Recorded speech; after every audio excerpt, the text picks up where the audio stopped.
মই এবাৰ লক্ষ্য কৰিছোঁ ACS বা ADRE পৰীক্ষাত পাছ কৰাৰ পিছত কিছুমান কোচিং চেণ্টাৰে অফিচাৰসকলৰ ফটো দি তেওঁলোকে কিছুমান বিজ্ঞাপন উলিয়ায় যে আমি কোচিং কৰাৰ কাৰণে তেওঁলোকে পালে। এই ব্যৱস্থাটোৱে দুখীয়া মানুহখিনিক আকৌ চৰকাৰী চাকৰিৰ পৰা আঁতৰাই লৈ যাব। আমাৰ লক্ষ্যটো হ'ল যাতে দুখীয়া ল'ৰা ছোৱালীয়ে চৰকাৰী চাকৰি পায়।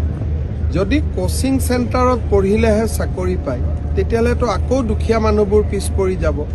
সেইকাৰণে মই লোকসেৱা আয়োগ আৰু আমাৰ চৰকাৰৰ আন বিভাগবিলাকক আজি মই অনুৰোধ কৰিছোঁ যে কোচিং চেণ্টাৰে কি পঢ়ায় তাৰ খবৰ ল'ব লাগে আৰু তেওঁলোকে নপঢ়োৱা বিষয়েৰে কুৱেশ্যন কাটিব লাগে যাতে সাধাৰণ ঘৰৰ ল'ৰা ছোৱালীয়ে কোচিং চেণ্টাৰত পঢ়িব নোৱাৰা ল'ৰা ছোৱালীয়েও আমাৰ নিযুক্তি পায়।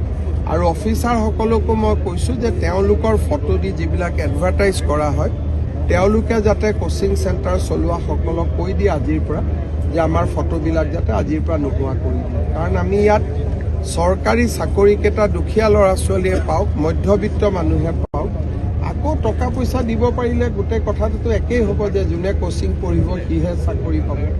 এই ব্যৱস্থাটো আমি নোহোৱা কৰিব লাগিব। এই গোটেই বিষয়খিনিক এখন বিল উত্থাপন হৈছিল। এইটো ইয়াৰ বিলৰ লগত কথা নাই আৰু ধৰক আপোনাৰ ঘৰত যদি টিউশ্যন কৰে আপুনি পঢ়িলে পালে। সেইকাৰণে ইয়াত বিলৰ লগত কথা নাই। ইয়াত লোকসেৱা আয়োগে ইনোভেশ্যন কৰিব লাগিব যে তেওঁলোকে কি পঢ়াইছে তাক চোৰাংচোৱাৰ দ্বাৰা খবৰ আনিব লাগিব আৰু নপঢ়োৱা কুৱেশ্যন কাটিব লাগিব। ইয়াত বিলৰ লগত ইয়াৰ কোনো সম্পৰ্ক নাই।